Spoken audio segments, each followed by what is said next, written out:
You ask Tiger to solve. This deals with linear equations with one unknown.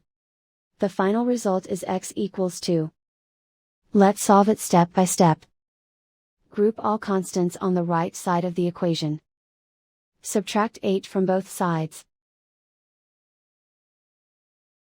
Simplify the arithmetic.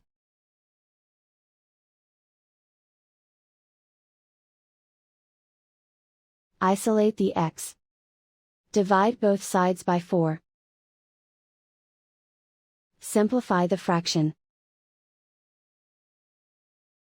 Find the greatest common factor of the numerator and denominator. Factor out and cancel the greatest common factor. And so the final result is x equals 2.